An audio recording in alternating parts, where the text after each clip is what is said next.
ప్రభువైన యేసుక్రీస్తు నామములో మీ అందరికీ వందనాలు, శుభములు తెలియజేస్తున్నాను. ఈ దినమున కొద్ది నిమిషాలు మనం బైబిల్ గ్రంథంలో నుండి దేవుని వాక్యాన్ని ధ్యానిద్దాం. దేవుని వాక్యాన్ని అనేక మందికి వారి ఆత్మీయ జీవితాలు కట్టుకోవడానికి, ఇంకా అభివృద్ధి చెందడానికి, బలపడడానికి బైబిల్ గ్రంథంలోని కొన్ని వచనముల ద్వారా మనము దేవుని సత్యాన్ని తెలుసుకుందాం. అదేవిధంగా యూట్యూబ్లో చూస్తున్న మా ప్రియ సహోదరులు, మా ఆత్మీయ బిడ్డలు, మమ్మల్ని ఎంతగానో ప్రోత్సహిస్తూ ఈ రాఫా రివైవల్ మినిస్ట్రీస్ కోసం ప్రార్థన చేస్తున్న మా బిడ్డలందరికీ, మా సహోదరులు, ఆత్మీయులు అందరికీ కూడా సంఘపక్షముగా వందనాలు తెలియజేస్తున్నాను. కొద్ది నిమిషాలు మనము దేవుని వాక్యాన్ని ధ్యానిద్దాం. దేవుని వాక్యాన్ని ధ్యానిద్దాం.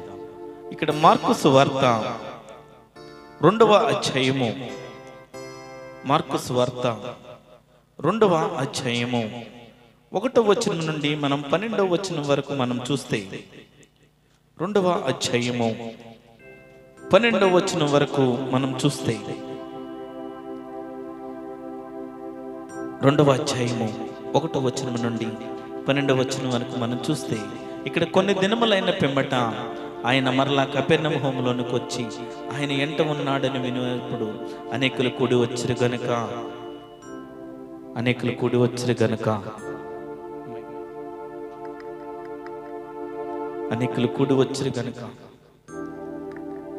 Thank you Jesus. కొద్ది దినములైన పిమ్మట ఆయన మరలా కపెర్నహూములోనికి వచ్చెను. ఆయన ఎంట ఉన్నాడని విని వచ్చినప్పుడు అనేకులు కూడి వచ్చిరు గనుక వాకిట్టనైనను వారికి స్థలము లేకపోయాను. ఆయన వారికి వాక్యం బోధించుచుండగా కొందరు పక్షవాయువు గల ఒక మనుష్యుని 4 చేత మోయించుకొని ఆయన యొద్దకు తీసుకుని వచ్చిరి. చాలా మంది కూడి ఉన్నందున వారు ఆయన యొద్దకు చేరలేక ఆయన ఉన్న చోటికి పైగా ఇంటి కప్పు విప్పి సందు చేసి పక్షవాయువు గల వానిని పరుపుతోనే దింపిరి. యేసు వారి విశ్వాసమును చూసి, కుమారుడా, నీ పాపములు క్షమింపబడి ఉన్నవని పక్షవాయువు గలవానితో చెప్పెను. శాస్త్రుల్లో కొందరు అక్కడ కూర్చుండి ఉండిరి.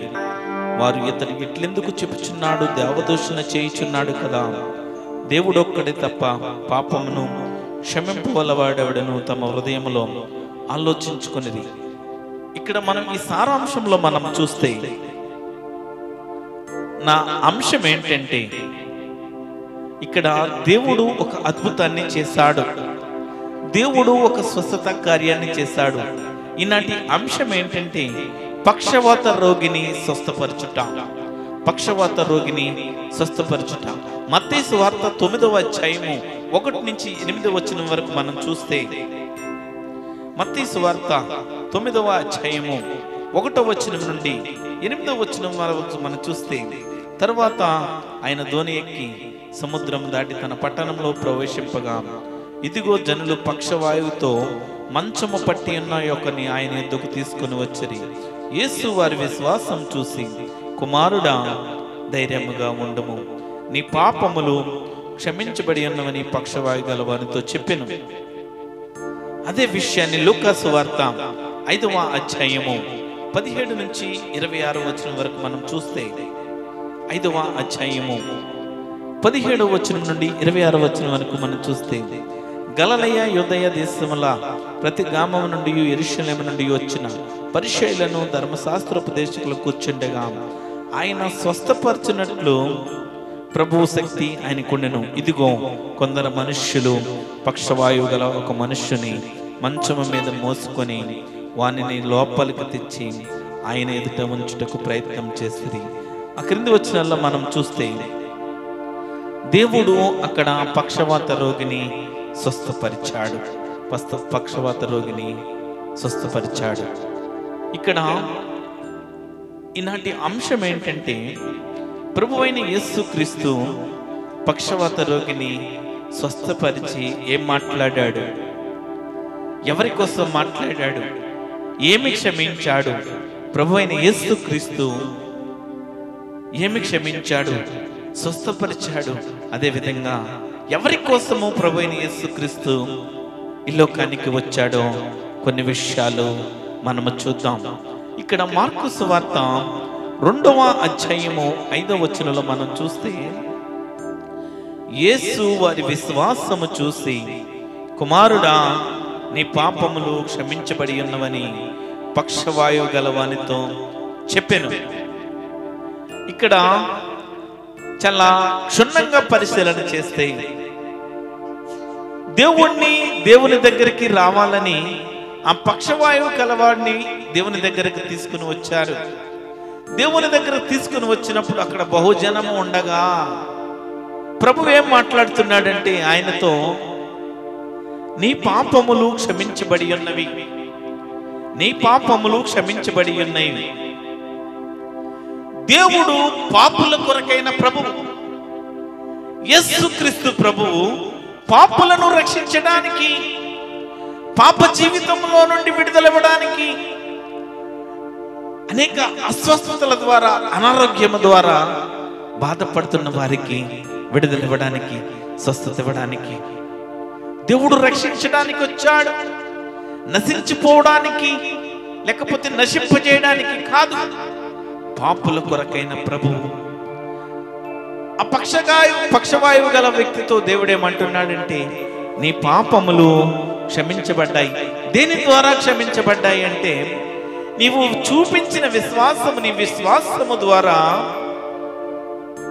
దేవుడు ఏమంటున్నాడంటే నీ పాపములు క్షమించబడ్డాయి అంటున్నాడు. ఎందుకు అంటే ఆయన స్వస్థత చేయగల దేవుడని అక్కడికి రావడం, విశ్వాసాన్ని బట్టి మాత్రమే, నీ నమ్మకాన్ని బట్టి మాత్రమే దేవుడు నీ జీవితంలో విడుదలవ్వగలడు, నీ జీవితంలో కార్యములు చేయగలడు.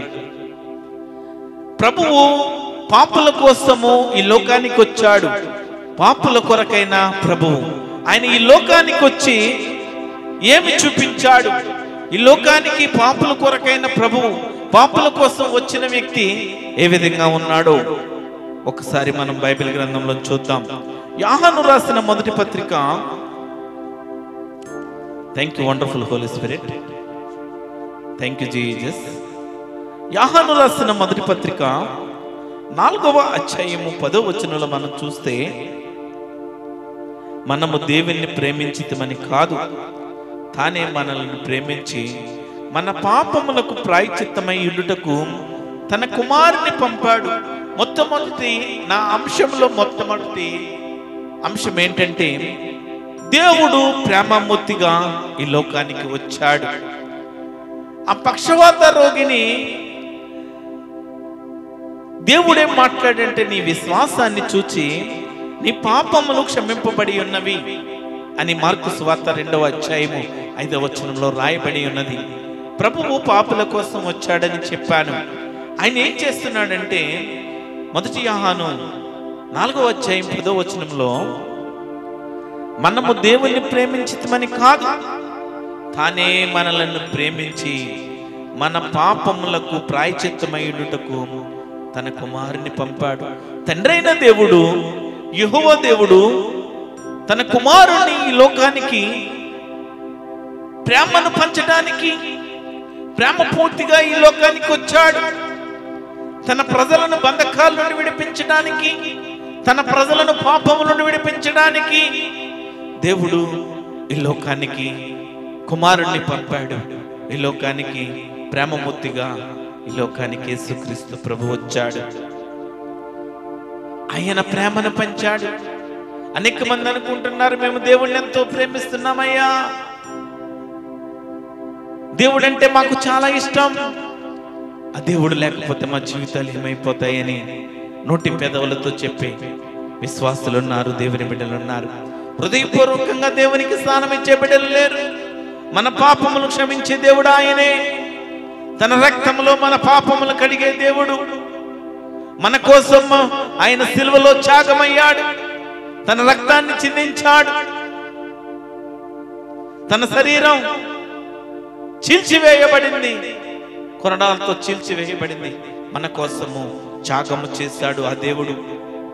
ప్రేమమూర్తిగా ఈ లోకానికి వచ్చి ప్రేమను పంచడానికి, నశించిపోతున్న ఆత్మలను రక్షించడానికి, ఆ పరలోక రాజ్యంలో అనేక మందిని తీసుకువెళ్ళడానికి కుమారుడిగా ఈ లోకానికి వచ్చాడు.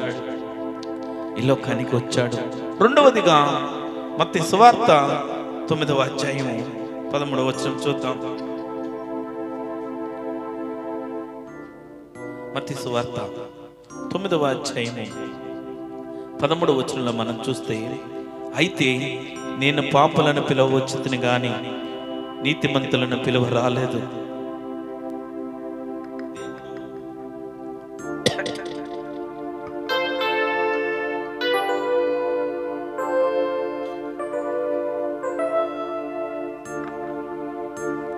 దేవుడు పాపులను పిలవడానికే వచ్చాడు. ఆ పక్షవాయువు గల రోగిని ఏ విధంగా అయితే దేవుడు పాపమును క్షమించాడో, ఆ పక్షవాతంతో బాధపడుతున్న ఆ వ్యక్తిని ఏ విధంగా అయితే దాని పాపములు క్షమించాడో, దేవుడు పాపులను పిలవవచ్చును కానీ నీతిమంతులను పిలువ రాలేదు. పాపముతో ఉన్న ప్రజలను రక్షించడానికి, పాప బంధకాల్లో ఉన్న ప్రజలను విడిపించడానికి, పాపులను దేవుని రాజ్యంలోకి ప్రవేశించడానికి, వారి పాపమును క్షమించడానికి దేవుడు యేసుక్రీస్తు ప్రభుని ఈ లోకానికి పంపాడు. అయినప్పటికీ దేవుని మాటను పెడచెవిన పెట్టిన ప్రజలు, యేసుక్రీస్తు మాటను వినని ప్రజలు, యేసుక్రీస్తు బోధన అంగీకరించని ప్రజలు, అనేక మంది వ్యతిరేకించి నరకాగ్నికి పాత్రులైపోయారు, నరకమునకు పాత్రులైపోయారు. ఎవరైతే ఆయన యందు విశ్వాసం ఉంచి, ఎవరైతే ఆయన విశ్వసించారో, ఆయన యందు నమ్మకం ఉంచారో వారు రక్షించబడతారు. ఆయన ఆజ్ఞలను గైకొని, ఆయన మాటను గైకొని దాన్ని అనుసరించి జీవించి వారు ధన్యులు. పరలోక రాజ్యం వారిదే. దేవునితో ఉండడానికి, ఆయన ధర్మశాస్త్ర గ్రంథాన్ని అనుసరించడానికి దేవుడిచ్చిన ఆజ్ఞలవి. కుమారుడా, కుమార్తె, ఈ దినమున పక్షవాతంతో ఉన్న రోగిని దేవుడు ఆయన విశ్వాసాన్ని చూసి ఏ విధంగా అయితే నీ పాపములు క్షమించబడి ఉన్నవో అని చెప్పాడు. పాపులమైన మనము, ఇంకనూ పాప జీవితంలో ఉన్న ప్రజలను దేవుడు ఏమంటున్నాడంటే, నా కుమారుడా, పాపులను పిలవడానికి వచ్చాను, నేను వారిని క్షమించడానికి వచ్చాను, వారి పాపాలను నా రక్తంలో కడగడానికే వచ్చాను అని దేవుడు తన భుజం మీద ఈ మానవ పాపములన్నీ తన భుజ స్కంధము మీద వేసుకుని సిలువలో మానవుల పాపముల కోసం బలైపోయాడు. అటువంటి త్యాగమూర్తి, అటువంటి గొప్ప దేవుడు ఈ లోకములో ఎవరు త్యాగము చేయలేదు. అటువంటి దేవుడు ఎవరు లేరు. ప్రపంచానికి ఒక్కడు దేవుడు. ప్రపంచానికి నేను ప్రకటిస్తున్న దేవుడు మాత్రమే ఆ యేసుక్రీస్తు ప్రభువే, ఆ పరిశుద్ధాత్మ దేవుడే, ఆ తండ్రి అయిన యెహోవా దేవుడే. ఆయన మాత్రమే దేవుడు. ఆయనే ఆత్మతోనూ సత్యముతోనూ ఆరాధించగలిగిన దేవుడు. మనుష్యుల పాపములను క్షమించే దేవుడు. అనేక మంది ఈ లోకంలో మనం చూస్తే ఒక నదిలో స్నానం చేస్తేనే, లేకపోతే ఇంకో చోట స్నానం చేస్తే పాపములు తొలగిపోతాయని అంటారు. కానీ దేవుడు తన రక్తాన్ని చిందించాడు మానవుల పాపం కోసం. దేవుడు తన రక్తాన్ని ఆ సిలువ మీద రక్తాన్ని చిందించి మానవుల పాపముల కోసం బలైపోయాడు. ఆయన దేవుడు. అంతేకాని అన్నిటిలోనో లేకపోతే మరో దేంట్లోనో నీ పాపములు పోవు. ప్రియ కుమారుడా, కుమార్తె, దేవుడు ఎందుకు వచ్చాడంటే పాపులను పిలవడానికి వచ్చాడు యేసు ప్రభువు. కానీ నేటి క్రైస్తవ సమాజము కూడా, నేటి సహోదరులు సహోదరులు కూడా దేవుణ్ణి తెలుసుకుని నీ పాప బంధకాలను వదిలిపెట్టి బాప్తిసం తీసుకుని నూతన జన్మలకు వచ్చిన నీవు ఇంకను నీ జీవితము పాప జీవితంలో ఉందేమో ఒకసారి సరి అయిన ప్రశ్న వేసుకో. నీ జీవితానికి దేవుడు ఒక ప్రశ్న వేస్తున్నాడు. నా కుమార్తె, నా కుమారుడా, నేను పాపాలను రక్షించడానికి వచ్చాను, పాపాలను క్షమించడానికి వచ్చాను. నీవు పాపంలో ఉండి నా యందు విశ్వాసం ఉంచి రక్షింపబడ్డావు. నీ పాపములు కడగబడ్డాయి. మరలా మరలా మరలా పాప జీవితంలోకి వెళ్ళిపోతున్నావా? పాపమును ప్రేమించి నీ శరీర కోరికలను తీర్చుకోవాలని, నీ ఆశలు నెగ్గించుకోవాలని, నీ పంతాలు నెగ్గించుకోవాలని పాప జీవితంలో ఉండి దేవునికి దూరం అయిపోతున్నావా? దేవుణ్ణి ఒకసారి తెలుసుకున్న తర్వాత, ఆ సత్యాన్ని తెలుసుకున్న తర్వాత మాత్రమే నీ జీవితంలో మార్పు కలగాల. ఫార్మాలిటీగా లేకపోతే ఒక ఆచారబద్ధంగా మారు మనసు పొందవద్దు. అందరూ తీసుకుంటున్నారు కనుక గుంపులో నేను తీసుకోవాలని ఆశపడవద్దు. సత్యమైన వాక్యాన్ని తెలుసుకున్న తర్వాత మాత్రమే, ఆ సత్యాన్ని నీ జీవితంలో ఉంచుకున్న తర్వాత మాత్రమే దేవుని యందు విశ్వాసం ఉంచి నమ్మి బాప్తిస్మము రక్షణ అనుభవంలోకి రావడం మంచిది. అంతేకాని స్వాభావిక సిద్ధంగా ప్రజలను మెప్పొందించడానికో, సేవకులను మెప్పొందించడానికో, సేవకులు బలవంతం పెట్టారు, లేకపోతే ప్రజలు బలవంతం పెట్టారు, ప్రజలు మభ్య పెట్టారనో మారు మనసు పొందుట దేవునికి ఇష్టమైనది కాదు. నీ హృదయము మార్పు కలిగి జీవించాలా. దేవుడు తన కుమారుని యేసుక్రీస్తుని లోకానికి ఎందుకు పంపించాడంటే పాపులను రక్షించడానికి వచ్చాడు. పాపులను వారి పాపముల నుండి క్షమించడానికి వచ్చాడు. వారి పాప బంధకములను విడిపించడానికి వచ్చాడు. ఆ పాప బంధకములను విడిపించబడిన నీవు ఇంకను దేవునికి విరోధముగా, దేవునికి దుఃఖకరముగా జీవిస్తున్నావా? ఒకసారి ప్రశ్న వేసుకుంటావా? ఇన్ని దినములు ఏ విధంగా ఉన్నవో నాకు తెలియదు, కానీ సత్యాన్ని తెలుసుకున్న తర్వాత, సత్యమైన వాక్యము ప్రకటించబడిన తర్వాత నీ జీవితములో ఆ సత్యమైన గ్రంథాన్ని అనుసరిస్తూ, సత్యమైన దేవుణ్ణి అనుసరిస్తూ మారు మనసు అనుభవంలోకి రా. అంతేకాని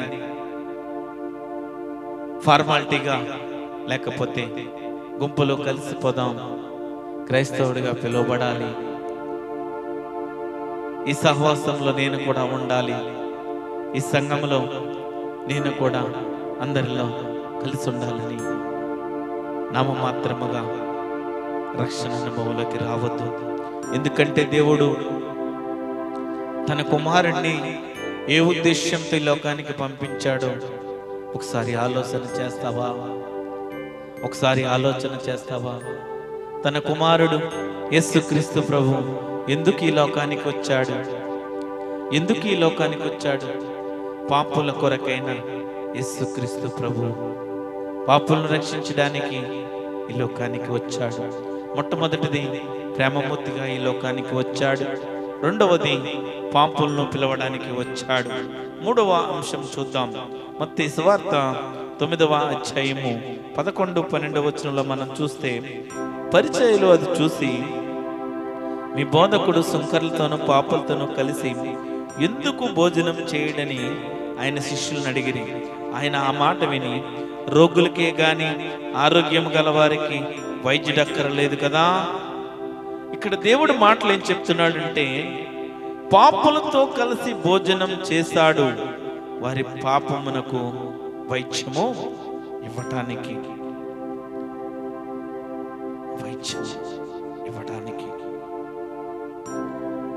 పరిసయ్యులు అది చూసి, మీ బోధకుడు సుంకర్లతోనూ పాపులతోనూ కలిసి ఎందుకు భోజనం చేయుచున్నాడని ఆయన శిష్యులను అడిగారు. ఇక్కడ దేవుడు వారి పాపములకు, వారి పాప జీవితానికి విడుదలివ్వడానికి దేవుడు వారితో కలిసి భోజనం చేశాడు. వారిని రక్షించడానికి, ఆ పాప బంధకములో నుండి వారిని విడిపించడానికి దేవుడు వారితో భోజనం చేశాడు. రోగులకే కానీ ఆరోగ్యం గల వారికి వైద్యుడక్కర్లేదు కదా అంటున్నాడు. ఆ పాపపు జీవితంలో ఉన్న ప్రజలను రక్షించడానికి, ఆ పరిసయ్యులను సుంకరులను విడిపించడానికి, ఆ పాప బంధకాల నుండి విడిపించడానికి, వారిని రక్షించడానికి దేవుడు వారితో కలిసి భోజనం చేశాడు. 4వదిగా లూకా సువార్త 15వ అధ్యాయము 7వ వచనంలో మనం చూస్తే, అటువలే మారు మనసు అక్కరలేని 99 మంది నీతిమంతుల విషయమై కలుగు సంతోషము కంటే మారు మనసు పొందు ఒక్క పాపి విషయమై పరలోకమందు ఎక్కువ సంతోషము కలదు. ఇక్కడ మారు మనసు పొందిన 99 మంది నీతిమంతుల కంటే పాప జీవితాన్ని విడిచిపెట్టి, పాప బంధకాలను విడిచిపెట్టి, ఆ సత్యమైన దేవుణ్ణి తెలుసుకుని, యేసుక్రీస్తు ప్రభువు మా రక్షకుడు, మా పాపములను విడిచిపెట్టే, మా పాపములను విడిచే దేవుడు, విడిపించే దేవుడు, ఆయన యందు రక్షణ కలదు, ఆయన రక్షకుడు అని ఎవరైతే సత్యాన్ని తెలుసుకుని మారు మనసు అనుభవంలోకి వస్తారో, రక్షణ అనుభవంలోకి వస్తారో, వారిని బట్టి పరలోకములో సంతోషము కలుగును. ఒక్క పాపి మారితే దాని విషయమై పరలోకములో సంతోషము కలుగును. ఇక్కడ మారు మనసు అక్కరలేని 99 మంది నీతిమంతుల విషయమై వారికి కలుగు సంతోషము కన్నా ఒక్క పాపి మారితే పరలోక రాజ్యంలో సంతోషం కలదంటున్నాడు. పరలోక రాజ్యంలో సంతోషము కలదంటున్నాడు. కొరింథీయులకు రాసిన రెండవ పత్రిక 5వ అధ్యాయము 21వ వచనంలో మనం చూస్తే, ఎందుకనగా మనం ఆయన యందు దేవుని నీతి అగునట్లు పాపమెరుగని ఆయనను మన కోసము పాపముగా చేశాం. ఏ పాపము ఎరుగని దేవుడైనా యేసుక్రీస్తు ప్రభువులో ఎక్కడా అపరిశుద్ధత లేదు, ఎక్కడా పాపము లేదు. తను పుట్టినది మొదలుకొని పరిశుద్ధుడిగా, పవిత్రుడిగా ఉన్నాడు. కానీ ఏ పాపము ఎరుగని ఆయనను మన కోసం పాపముగా చేసేసాం. మన పాపముల కోసము ఆయన సిలువ వేయబడ్డాడు. మన దోషముల కోసము, మన పాపముల కోసము ఆయన సిలువ వేయబడ్డాడు. ఆయన్ని సిలువకు అప్పగించాం. ఎందుకంటే మన పాపములన్నీ ఆయన భుజస్కంధం వేసుకుని సిలువ మాను మీద ఆ సిలువను మోస్తూ ఆ పాప భారములన్నీ మోస్తూ తండ్రికి తన ఆత్మను అప్పగించుకున్న దేవుడు యేసుక్రీస్తు. మనము నీతిమంతులుగా ఉండకుండా అనీతిమంతులుగా ఉండి పాపములో ఉంటూ పాప జీవితము గడుపుతూ ఇంకనూ కూడా పాపాలని ప్రేమిస్తూ మన శరీర సుఖాలను ప్రేమిస్తూ పాప జీవితంలో గడుపుతూ అప్రభు అయిన యేసుక్రీస్తుని మన పాపముల కోసము, మన దోషముల కోసము ఆయన్ని పాపముగా చేశాము.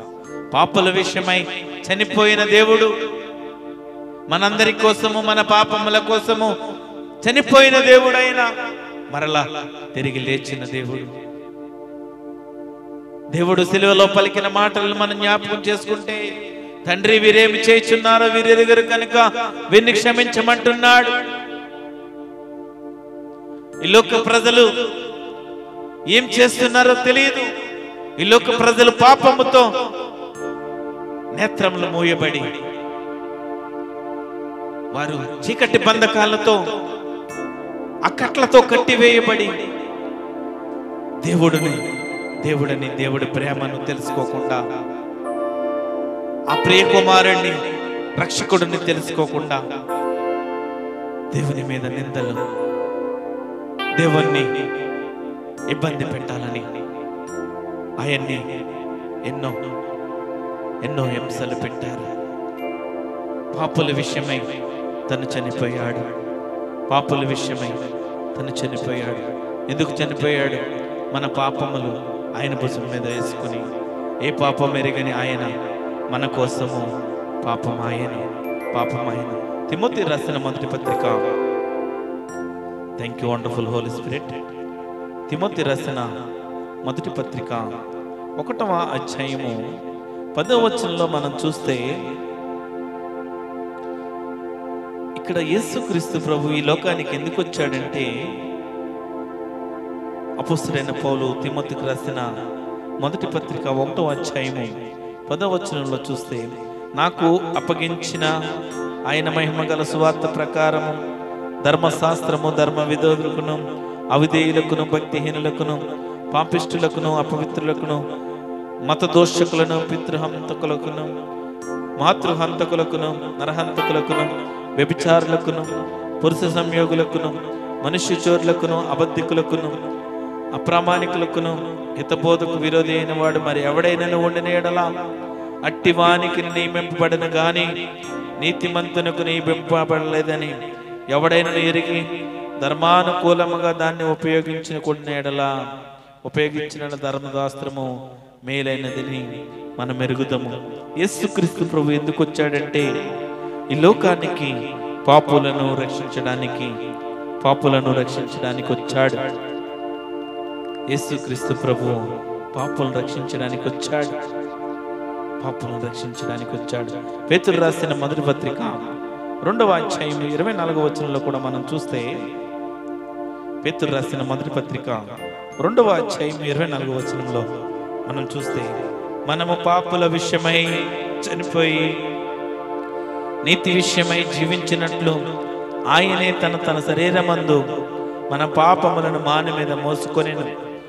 ఆయన పొందిన గాయముల చేత మీరు స్వస్థత నొందితిరి. తన శరీరమందు మన పాపములను మాని మీద మోసాడు. ఆయన దెబ్బల చేత, ఆయన పొందిన గాయముల చేత మీరు స్వస్థత నొందుతారు. సిలువ మీద మన పాపములను ఆయన మోసాడు. మన పాపముల విషయమై చనిపోయి, యేసుక్రీస్తు ప్రభు ఎందుకు చనిపోయాడంటే మన పాపముల విషయమై చనిపోయాడు. నీతి విషయమై జీవించినట్లు తానే తన శరీరమందు మన పాపములను వాని మీద మోసుకొనెను. ఆయన పొందిన గాయముల ద్వారా, ఆయన పొందిన దెబ్బల చేత మనకు స్వస్థత కలిగింది. పాపుల కొరకైన ప్రభు యేసుక్రీస్తు ప్రభు, ఆ తండ్రైన దేవుడు తన కుమారుణ్ణి యేసుక్రీస్తుని ఈ లోకానికి ఎందుకు పంపించాడంటే, పాపులను రక్షించడానికి, పాపములను క్షమించడానికి, స్వస్థపరచడానికి. ఆయన పొందిన గాయముల ద్వారా మాత్రమే మనకు స్వస్థత. ఆయన రక్తంలో మాత్రమే మన పాపములు క్షమించబడతాయి. ఇక్కడ పక్షవాత రోగిని క్షమించాడు, ఆయన పాపములు క్షమించాడు, ఆయన స్వస్థత పొందుకున్నాడు, విడుదల పొందుకున్నాడు. పాపములు క్షమించే దేవుడు ఆయన ఒక్కడే.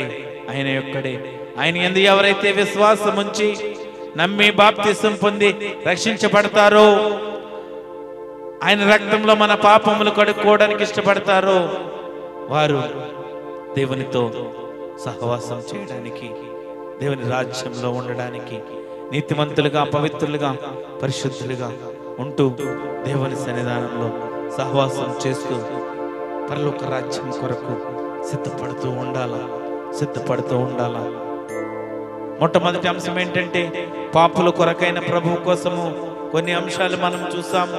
రెండవ అంశం ఏంటంటే, పాపక్షమాపణ నిమిత్తము ప్రభువు. రెండవ అంశము పాపక్షమాపణ నిమిత్తము ప్రభువు. మత్తయి సువార్త 26వ అధ్యాయము 28వ వచనం మనం చూస్తే, ఇది నా రక్తము అనగా పాప క్షమాపణ నిమిత్తము అనేకుల కొరకు చిందించబడిన నిబంధన రక్తము. ఆయన రక్తాన్ని మానవుల కోసం చిందించాడు. ఆయన రక్తాన్ని మానవుల పాపముల కోసం చిందించాడు. ఇది నా రక్తము అనగా పాప క్షమాపణ నిమిత్తము అనేకుల కొరకు నిందించబడిన, అనేకుల కొరకు చిందించబడిన నిబంధన రక్తము. నిబంధన రక్తము ఈ లోక పాపముల కోసము, ఈ లోక ప్రజల కోసము ఆయన రక్తాన్ని చిందించాడు. పాప క్షమాపణ కోసం వచ్చాడు. పాపలను విడిపించడానికి వచ్చాడు. పాపలను క్షమించడానికి వచ్చిన ప్రభువు యేసుక్రీస్తు ప్రభు. ఇటువంటి దేవుడు ఎవరైనా ఉన్నారా ఈ లోకంలో? నేను ప్రకటిస్తున్న దేవుడు మాత్రమే పాపములను క్షమించే దేవుడు, పాపులను రక్షించే దేవుడు. ఆయన రక్తాన్ని పాపుల కోసం పాప క్షమాపణ ఇవ్వడానికి ఆయన రక్తాన్ని చిందించాడు. రెండవ అంశం మనం చూస్తే యోహాను సువార్త, thank you wonderful Holy Spirit, 1వ అధ్యాయము 29వ వచనంలో మనం చూస్తే, మరనాడు యోహాను యేసు తన యొద్దకు రాగా చూచి, ఇదిగో లోక పాపమును మోసుకొని పోవు దేవుని గొర్రెపిల్ల. దేవుడు ప్రభువు యేసుక్రీస్తు ప్రభు ఎందుకు వచ్చాడంటే, లోక పాపములను మోసుకొని పోవుటకు దేవుని గొర్రెపిల్లగా వచ్చాడు. దేవుని గొర్రెపిల్ల మన పాపములను ఆయన భుజం మీద వేసుకుని, మన దోషములను ఆయన భుజం మీద వేసుకుని గొర్రెపిల్లగా తన రక్తాన్ని చిందించి బలి అయి తన తండ్రికి ఆత్మను అప్పగించుకున్నాడు. మరలా 3వ దినమున లేచిన దేవుడు, నేను ప్రకటిస్తున్న దేవుడు నజరేయుడైన యేసుక్రీస్తు ప్రభు. ఆ గొప్ప దేవుణ్ణి మనం స్తుతిస్తున్నాం, ఆరాధిస్తున్నాం. ఆయన రక్తాన్ని మన కోసం చిందించాడు. లోక పాపములను మోసుకొని పోవుటకు దేవుని గొర్రె పిల్లగా వచ్చాడు. హెబ్రీయులకు రాసిన పత్రిక 2వ అధ్యాయము 17వ వచనంలో మనం చూస్తే, కావున ప్రజల పాపములకు పరిహారము కలుగజేయుటకై దేవుని సంబంధమైన కార్యములలో కనికరమును నమ్మకమును గల ప్రధాన యాజకుడు నిమిత్తము అన్ని విషయంలో ఆయన తన సహోదరుల వంటి వాడే కావలసి వచ్చెను. దేవుడు మానవుల పాపముల కోసము, ప్రజలను రక్షించడానికి, పాపములకు పరిహారము కలుగజేయుటకు యేసుక్రీస్తు ఈ లోకానికి వచ్చాడు. ఆయన తన సహోదరుల వంటి వాడు కావలసి వచ్చెను. తన సహోదరుల వంటి వాడు కావలసి వచ్చెను. అపోస్తల కార్యములు 5వ అధ్యాయము 31వ వచనం మనం చూద్దాం. Thank you wonderful Holy Spirit. ఇశ్రాయేలు కుమారు మనసును పాప క్షమాపణ దయచేయుటకై దేవుడు ఆయన్ను అధిపతిగాను రక్షకునిగాను తన దక్షిణామ హస్తబలము చేత హెచ్చించి ఉన్నాడు. దేవుడు యేసును అధిపతిగా రక్షకునిగా నియమించాడు తండ్రి అయిన దేవుడు. ఎందుకు? మానవుల పాపములను విడిపించడానికి. ఇశ్రాయేలులకు మారు మనసును పాప క్షమాపణను దయచేయుటకై, మారు మనసు పాపముల నుండి క్షమాపణ దయచేయుటకు తండ్రి అయిన దేవుడు కుమారుణ్ణి అధిపతిగా రక్షకునిగా నియమించాడు. రోమీయులకు రాసిన పత్రిక 5వ అధ్యాయము 8వ వచనంలో మనం చూస్తే, అయితే దేవుడు మన యెడల తన ప్రేమను వెల్లడిపరుచున్నాడు. ఎట్లనగా మనమింకను పాపులమై ఉండగానే క్రీస్తు మన కొరకు చనిపోయెను. కాబట్టి ఆయన రక్తం వలన ఇప్పుడు నీతిమంతులుగా తీర్చబడి, మనం ఇంకను పాపులుగానే ఉండగానే, పాపులమై ఉండగానే క్రీస్తు మన కొరకు చనిపోయాడు. మన పాపములను విడిపించడానికి వచ్చిన దేవుడు మన కొరకు చనిపోయాడు. ఆ క్రీస్తు మన కొరకు చనిపోయాడు. కాబట్టి ఆయన రక్తము వలన ఇప్పుడు నీతిమంతులుగా తీర్చబడ్డాము. ఆయన రక్తంలో మన పాపములు కడుక్కొని, ఆయన రక్తంలో మన దోషములు మన పాపములు కడుక్కొని నీతిమంతులుగా తీర్చబడుతున్నాము. నీతిమంతులుగా తీర్చబడుతున్నాము. మనం పాపలమై ఉండగానే మన కొరకు చనిపోయాడు దేవుడు. యేసుక్రీస్తు మన కొరకు చనిపోయాడు. ఎబ్రిల్ రాసిన పత్రిక 9వ అధ్యాయము 26వ వచనంలో మనం చూస్తే, అట్లైన ఎడల జగత్తు పునాది వేయబడినది మొదలుకొని ఆయన అనేక పర్యాయములు శ్రమపడవచ్చును. అయితే ఆయన యుగ యుగములు సమాప్తి యందు తన్ను తానే బలిగా అర్పించుకుంటూ వలన పాప నివారణ చేయుటకై ఒక్కసారి ప్రత్యక్షపడెను. మనుషులు ఒక్కసారే మృతి పొందవలనని నియమింపబడును. ఇక్కడ తన్ను తాను బలిగా అర్పించుకున్నాడు. యేసుక్రీస్తు ప్రభువు తన్ను తాను బలిగా అర్పించుకున్నాడు. అనేక మార్లు శ్రమ పడవలసి వచ్చినది. అయితే ఆయన యుగముల సమాప్తి యందు తన్ను తానే బలిగా అర్పించుకునటం వలన పాప నివారణ చేయుటకు ఒక్కసారి ప్రత్యక్షపరచబడు. పాపములను, ఆ పాప బంధకములను రక్షించడానికి, ఆ పాప బంధకముల నివారణకు ఆయన తన్ను తానే బలిగా అర్పించుకున్నాడు. తన్ను తానే బలిగా అర్పించుకుని సిలువలో తన ప్రాణాన్ని విడిచిపెట్టి తన తండ్రికి ఆత్మను అప్పగించుకున్నాడు. రోమీయుల రాసిన పత్రిక 5వ అధ్యాయము 8వ వచనంలో, రోమీయుల రాసిన పత్రిక 5వ అధ్యాయము 8వ వచనంలో, అయితే దేవుడు మన ఎడల తన ప్రేమను వెల్లడిపరిచిన్నాడు. ఎట్లనగా మనం ఇంకనూ పాపులమై ఉండగానే క్రీస్తు మన కొరకు చనిపోయిన కాబట్టి ఆయన రక్తం వలన ఇప్పుడు నీతిమంతులుగా తీర్చబడి మరింత నిశ్చయముగా ఆయన ద్వారా ఉగ్రత నుండి రక్షింపబడదము. ఇక్కడ ప్రభువు యేసుక్రీస్తు తన తండ్రి అయిన దేవుని కుమారుడిగా ఈ లోకానికి వచ్చాడు. దేవుడు తన సొంత కుమారుని ఈ లోకానికి పంపించాడు. ఎందుకు? మానవుల పాప క్షమాపణ నిమిత్తము. ఎందుకు? పాపుల కొరకైన ఆ విడుదల, ఆ రక్షణ ఇవ్వడానికి. ఎందుకు యేసుక్రీస్తు ప్రభు ఈ లోకానికి వచ్చాడు? ప్రేమను పంచడానికి వచ్చాడు. ఎందుకు యేసుక్రీస్తు ప్రభు ఈ లోకానికి వచ్చాడు? పాపులను రక్షించడానికి. ఎందుకు ఈ లోకానికి యేసుక్రీస్తు ప్రభు వచ్చాడు? నశించిపోతున్న ఆత్మను రక్షించడానికి. ఎందుకు యేసుక్రీస్తు ప్రభు తన తండ్రి అయిన దేవుడు కుమారుని ఈ లోకానికి పంపాడు? పాప క్షమాపణ నిమిత్తము, పాపులను రక్షించడం కోసము, పాపులను క్షమించడం కోసము ఆయన తన కుమారుని ఈ లోకానికి పంపించాడు. ఈ లోకానికి పంపించాడు.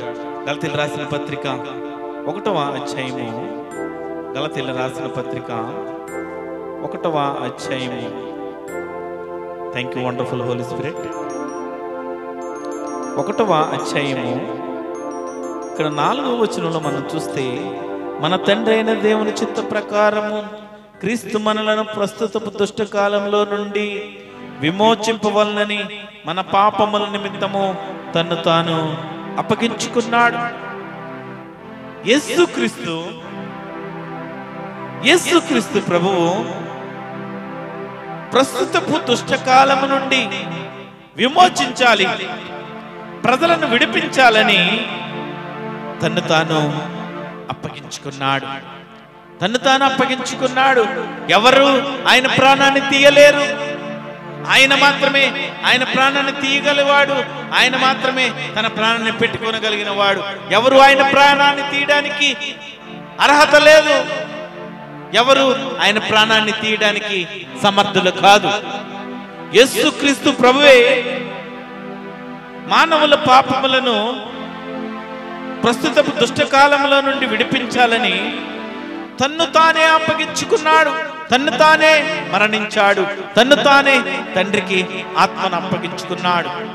దేవుని చిత్తాన్ని నెరవేర్చడానికి వచ్చిన కుమారుడు తండ్రి చిత్తాన్ని నెరవేర్చి పాపముల కోసము, పాపలను క్షమించి పాపముల విడుదల కోసము సిలువలో రక్తాన్ని చిందించి చనిపోయి మరలా లేచిన దేవుడు. చివరిగా ఎపిసిల్ రాసిన పత్రిక 2వ అధ్యాయము ఎఫెసీయులకు రాసిన పత్రిక 2వ అధ్యాయము 1వ వచనంలో మనం చూద్దాం. మీ అపరాధముల చేతను పాపముల చేతను మీరు చచ్చిన వారై ఉండగా ఆయన మిమ్మును క్రీస్తుతో కూడా బ్రతికించెను. మన అపరాధముల చేత మన పాపముల చేత మీరు చచ్చిన వారై ఉండగా ఆయన మిమ్మును క్రీస్తుతో కూడా బ్రతికించెను. క్రీస్తుతో కూడా బ్రతికించాడు. మన పాపములతో మన అపరాధములతో చచ్చిపోయిన వారముగా ఉన్నాము. ఆ యేసుక్రీస్తు ప్రభు తన తండ్రి చిత్తాన్ని నెరవేర్చడానికి తన కుమారుణ్ణి యేసుక్రీస్తు ఈ లోకానికి పంపి చచ్చిపోయిన మనలను, పాపములో అపరాధములో ఉన్న మనలను, ప్రజలను రక్షించడానికి కుమారుడిగా యేసుక్రీస్తు లోకానికి వచ్చి పాపముల నిమిత్తము అపరాధముల నిమిత్తము చచ్చిపోయాడు. సిలువలో బలి అయ్యాడు. తన్ను తానే అప్పగించుకున్నాడు. తన్ను తానే మన కోసము, మన పాపముల కోసము చనిపోయిన దేవుడు మరలా తిరిగి 3వ దినం మనం లేచిన దేవుడు, నేను ప్రకటిస్తున్న దేవుడు. పక్షవాత గల రోగిని, పక్షవాయువు గల రోగిని దేవుడు క్షమించాడు. నీ పాపములను క్షమించబడి ఉన్నవి, నీ పాపములు క్షమించబడి ఉన్నవి. ఎందుకంటే నీ విశ్వాసమును చూసి నీ పాపములు క్షమించబడి ఉన్నవని ఆ పక్షవాయువు గల రోగిని క్షమించి స్వస్థతిచ్చాడు. ఈ లోకంలో ఉన్న ప్రజల కోసము దేవుడు పాపులను రక్షించడానికి వచ్చాడు. ప్రియ సహోదరి సహోదరుడా, ఈనాటి సందేశము యొక్క ఉద్దేశము ఆ పక్షవాయువు గల రోగిని పాపములు క్షమించబడ్డాయి అని దేవుడు మాట్లాడాడు. యేసుక్రీస్తు క్షమించబడిన నీవు పాపములు దేవుని ఎదుట ఒప్పుకొని ఆయన రక్తములో కడుక్కున్న నీవు ఇంకను నీ జీవితం ఏ విధంగా ఉంది? ఒకసారి ప్రశ్న వేసుకుంటావా?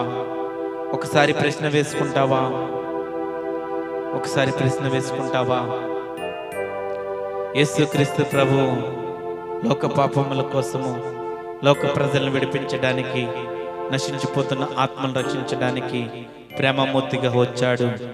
పాపులను పిలవడానికి వచ్చిన ప్రభు ఆయన పాపములో నుండి ప్రత్యేకపరిచాడు. మనల్ని పాప జీవితంలో నుండి ప్రత్యేకతలకు తీసుకొచ్చాడు.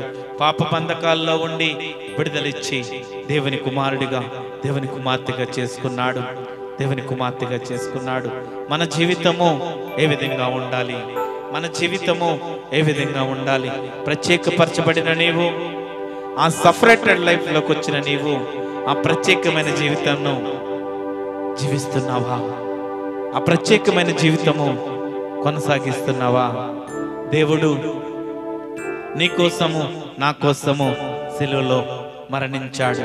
నీ పాపముల కోసము, నా పాపముల కోసము, ఈ లోక ప్రజల పాపముల కోసము సిలువలో మరణించిన దేవుడు, నేను ప్రకటిస్తున్న నజరేయుడైన యేసుక్రీస్తు దేవుడు మనందరి కోసము ఆయన సిలువలో మరణించాడు. విశ్వాసులమైన దేవుని బిడ్డలారా, ప్రియ సహోదరి సహోదరుడా, దేవుడు ఈ రాత్రికాల సమయంలో మీతో మాట్లాడుచున్నాడని నమ్ముచున్నాను. ఎందుకంటే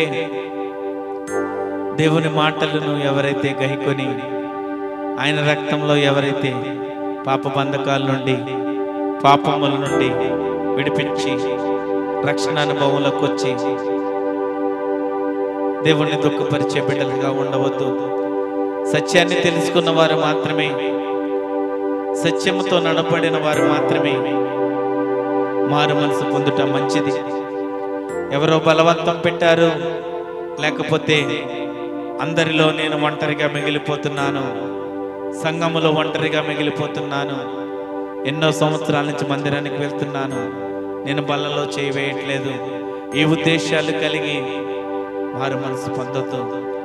సత్యమైన దేవుణ్ణి నీ కొరకు చనిపోయాడు, నీ పాపముల కొరకు చనిపోయాడు అని తీర్మానం చేసుకుని, ఆ పాపముల నుండి నేను క్షమించబడతాను, ఆయన రక్తంలో నా పాపములు కడుక్కుంటాను. నా కొరకు చనిపోయిన దేవుడి కొరకు, నా కొరకు త్యాగం చేసిన దేవుని కొరకు మరలా ఈ పాప జీవితంలోకి నేను రాను. మరలా ఆ పాప జీవితం నాకొద్దు. కక్కిన ఎంగిలి కూడి మరలా నేను తినను. కక్కిన ఎంగిలి కూడి మరలా నా జీవితంలోకి వద్దు అని తీర్మానం చేసుకో. తీర్మానం చేసుకో ప్రియ సహోదరుడా, ప్రియ సహోదరుడా, ప్రియ సహోదరుడా. మారు మనసు పొందుట, మారు మనసు పొందుట దేవునికి ఇష్టమైనది. ఒక పాపి మారు మనసు పొందుట పరలోక రాజ్యములో సంతోషము కలదు, సంతోషము కలదు. అందరూ పాపులే, అందరూ పాపం చేసి దేవుడు అనుగ్రహించు మహిమను పొందలేకపోతున్నాం. ఈ లోక ప్రజలందరూ కూడా పాపులే, ఒక్కడు కూడా నీతిమంతులేడు. ఎవరైతే ఆయన యందు విశ్వాసం ఉంచి నీ పాప జీవితాన్ని వదిలిపెట్టి ఆయన రక్తంలో నీ పాపములు కడుక్కుంటావో, నీ కొరకు చనిపోయిన దేవుణ్ణి ఆయన రక్తంలో నీ పాపములు కడుక్కొని ఎప్పుడైతే నువ్వు జీవిస్తావో నీతిమంతుడిగా తీర్చబడతావు, నీతిమంతుడిగా తీర్చబడతావు. ఆ పక్షవాత గల రోగిని నీ పాపములు క్షమించబడ్డవి అన్నాడు. ఎందుకంటే ఆయన విశ్వాసాన్ని చూశాడు. నీ విశ్వాసము దేవుడు చూడాలా, నీ మార్పుని దేవుడు చూడాలా, నీ హృదయాన్ని దేవుడు చూడాలా. ఈ లోక ప్రజలు కాదు, నటనా జీవితము కాదు మన భక్తి జీవితం అంటే. ఈ లోకపు అలవాట్లతో ఉండేది కాదు. నటించే జీవితం మనకొద్దు, అది క్రైస్తవ జీవితము కాదు. దేవుడు హృదయాన్ని చూస్తాడు. మనుష్యులు పైవేషాన్ని చూస్తారేమో, మనుష్యులు బాహ్య రూపాన్ని చూస్తారేమో, మనుషులు నీ శరీరాన్ని చూస్తారేమో, మనుషులు నీ అందాన్ని చూస్తారేమో, మనుషులు నీ వస్త్రాన్ని చూస్తారేమో, మనుషులు నీ డబ్బును చూస్తారేమో, మనుషులు నీ అంతస్తులను చూస్తారేమో, మనుషులు నీ పలుకుబడిని, నీ గౌరవాన్ని చూచి నిన్ను ప్రేమిస్తారేమో. కానీ హృదయాంతరంగములు ఎరిగిన దేవుడు హృదయాన్ని మాత్రమే చూస్తాడు. నీ స్థితి, నీ విశ్వాసపు స్థితి, నీ క్రైస్తవ స్థితి, క్రైస్తవ భక్తి ఏ విధంగా ఉందో నీ హృదయాన్ని చూచే దేవుడు, నీ హృదయాన్ని చూచే దేవుడు. ప్రియ తల్లి, కుమార్తె, కుమారుడా, సహోదరి, సహోదరుడా, లోకపు అలవాట్లకు ఇంకా మనం ఆ జీవితంలో ఉంటే వదిలిపెట్టే విజ్ఞాపన చేస్తున్నాను. రెండు చేతులెత్తి విజ్ఞాపన చేస్తున్నాను. ఇంతకాలము తెలియదేమో, ఇంతకాలము తెలియదేమో పాపపు జీవితంలో ఉన్నామేమో. ప్రభువు నీ కొరకు చనిపోయాడు. యేసు క్రీస్తు ప్రభువు నీ పాపముల కోసం చనిపోయాడు. మరలా చంపడానికి ఇంకా పాప జీవితంలో జీవిస్తున్నావా? మరలా యేసు క్రీస్తు మరొకసారి సిలువ మోయాలని నువ్వు ఆశపడుతున్నావా? నీ పాపములను బట్టి, నా పాపములను బట్టి సిలువలో యేసు క్రీస్తు త్యాగం చేశాడు. నీ కోసం, నా కోసం చనిపోయిన దేవుడు మరలా ఆయన సిలువ వేయడానికి, ఆయన బాధ పెట్టడానికి, ఆయన దుఃఖపరచడానికి మన జీవితం అది కాదు. నీ భక్తి జీవితాన్ని సరిచేసుకో, నీ భక్తి జీవితాన్ని కాపాడుకో, నీ పవిత్రతను కాపాడుకో. ప్రత్యేకముగా ఉండు, ప్రత్యేకమైన జీవితం ఉండు. దేవుడు తన ఆత్మ నడిపింపు ద్వారా ఈ మాటలు చెబుతున్నాడు. తన ప్రత్యేకమైన జీవితము దేవుని కొరకు జీవించాలా. దేవుడు, నా కుమారుడా, నా కుమార్తె, నేను ఇచ్చిన జీవితము నేను నిర్మించుకున్నాను, నేను ఏర్పరచుకున్నాను. నా అరచేతుల్లో నిన్ను చెక్కుకున్నాను. ఒక కుమ్మరిలాగా, ఒక శిల్పిలాగా నిన్ను రూపుదిద్దుకున్నాను. కానీ నీ జీవితము నాకు కాకుండా, నీ జీవితము నాతో ఉండకుండా ఈ లోక ఆశలతో, ఈ లోక భోగములతో, ఈ లోక పాపములతో, ఈ లోకపు చెడ్డ అలవాట్లతో ఇంక నువ్వు దేవుణ్ణి అవమానపరుస్తూ, ఇంక నువ్వు దేవుణ్ణి అగౌరవపరుస్తూ, ఇంక నువ్వు దేవుణ్ణి దుఃఖపరుస్తూ మరలా చంపేస్తున్నారా?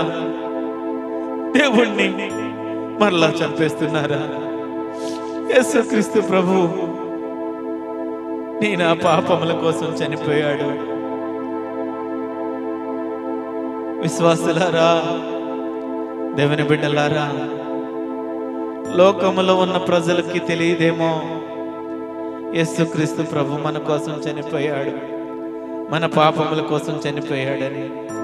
కానీ దేవునిలో ఉంటూ, సంఘ సహవాసంలో ఉంటూ, సేవకులతో, సంఘ బిడ్డలతో, విశ్వాసులతో ఉంటూ ఇంకను దేవుని దుఃఖపరుస్తున్నావా? ప్రభు హెచ్చరిస్తున్నాడు, మరలా హెచ్చరిస్తున్నాడు. చాలా దుఃఖంతో, భారంతో ఈ మాట చెబుతున్నాను. చాలా భారంతో ఈ మాట చెబుతున్నాను. ప్రభు హెచ్చరిస్తున్నాడు, మరలా మరలా హెచ్చరిస్తున్నాడు. నా ఆత్మీయ కుమారులారా, క్రైస్తవ జనమా, దేవుని బిడ్డలారా, విశ్వాసులారా, దేవుడు మన కోసం సిలువ వేయబడ్డాడు, మన పాపముల కోసం సిలువ వేయబడ్డాడు. కానీ పాపముల నుండి విడుదల పొందుకుని రక్షించబడిన నీవు మరలా సిలువ వేయడానికి పాప జీవితంలో బ్రతుకుతున్నావా? పాప జీవితంలో బ్రతుకుతున్నావా? పాప జీవితంలో బ్రతుకుతున్నావా? పాప జీవితంలో బ్రతుకుతున్నావా? పాపుల కొరకు ప్రభు వచ్చాడు. పాప క్షమాపణ నిమిత్తము, పాపులను క్షమించడం కోసము, అపరాధముల కోసము చచ్చిన మనలను, చచ్చి ఉన్న మనలను, అపరాధముల చేత, పాపముల చేత చచ్చి ఉన్న మనలను విడిపించడానికి యేసుక్రీస్తు లోకానికి వచ్చి సిలువ వేయబడి చనిపోయాడు. ఇదేనా మన ఒక తీర్మానం తీసుకుంటావా? ఇదేనా మన ఒక తీర్మానం తీసుకుంటావా?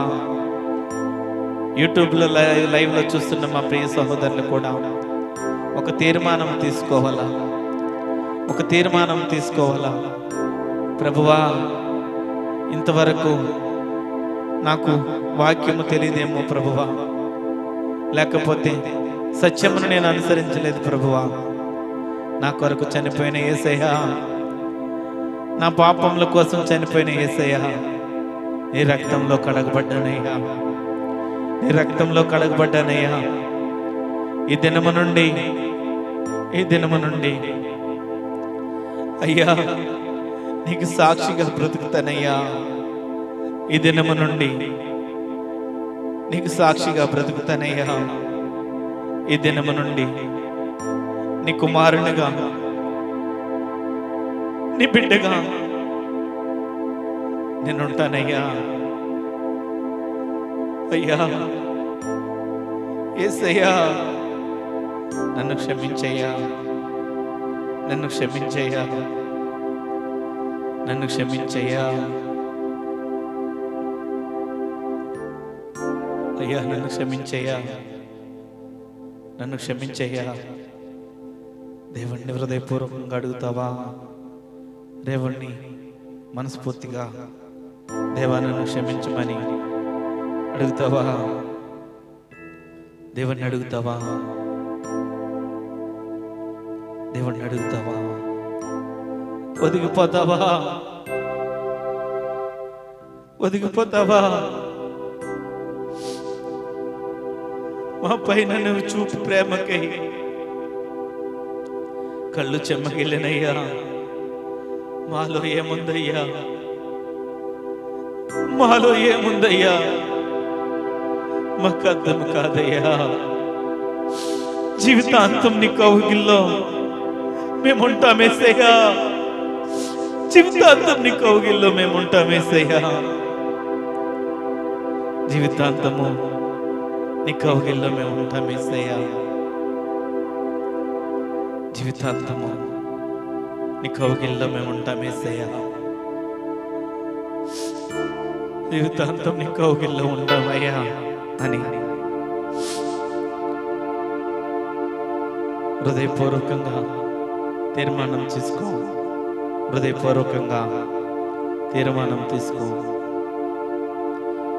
హృదయపూర్వకంగా ఒక తీర్మానం చేసుకుంటావా? ప్రియ తమ్ముడా, ప్రియ స్నేహితుడా,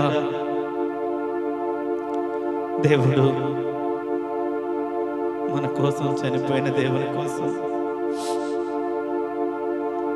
మన పైన ప్రేమ చూపించిన దేవుడు, మన పైన కరుణ చూపిన దేవుడు. ఆ దేవుణ్ణి హృదయపూర్వకంగా దేవుణ్ణి స్తుతిద్దాం. గొప్ప దేవుడు, గొప్ప దేవుడు. ఈ సందేశము ద్వారా దేవుడు మనతో మాట్లాడాడు.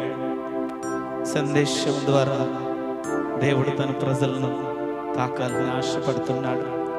ఈ సందేశము ద్వారా దేవుని బిడ్డలు ఇంకను సత్యంను తెలుసుకొని దేవుని దుఃఖపెట్టే బిడ్డలుగా ఉండకుండా మారాలని దేవుడు ఆశపడుతున్నాడు. Thank you Jesus, thank you Jesus, thank you Jesus. ఆయన సన్నిధిలో మనపై ప్రేమ చూపించిన దేవుడు, మన పాపముల కోసము, అపరాధముల చేత, పాపముల చేత చచ్చిన వారమై మనం ఉండగా మన కోసము సిలువలో చనిపోయిన దేవుడు, మన పాపముల కోసము మరణించిన దేవుడు, త్యాగము చేసిన దేవుడు యేసుక్రీస్తు ప్రభు కోసం మన హృదయములో ఒక స్థిరమైన స్థానము, మన జీవితములో ఆయన కొరకు బ్రతుకుట, మన జీవితము ఆయనదే, మనకిచ్చిన జీవితము ఆయన కొరకు బ్రతికే బిడ్డలుగా ఉంటూ ఒక తీర్మానం తీసుకుని, ఒక స్థిరమైన తీర్మానం తీసుకుని మన కోసం చనిపోయిన దేవుడను, మన కోసము, మన పాపముల కోసం చనిపోయిన యేసుక్రీస్తు ప్రభువుని మరలా మరెన్నడూ కూడా ఆ పాప జీవితము అంటకుండా, ఆ మలినమైన జీవితము, ఆ పాప బంధకాల జీవితంలోకి మనం రాకుండా దేవుడిని అంటి పెట్టుకొని ఆయనతో సహవాసం చేసి బిడ్డలుగా ఉందాం.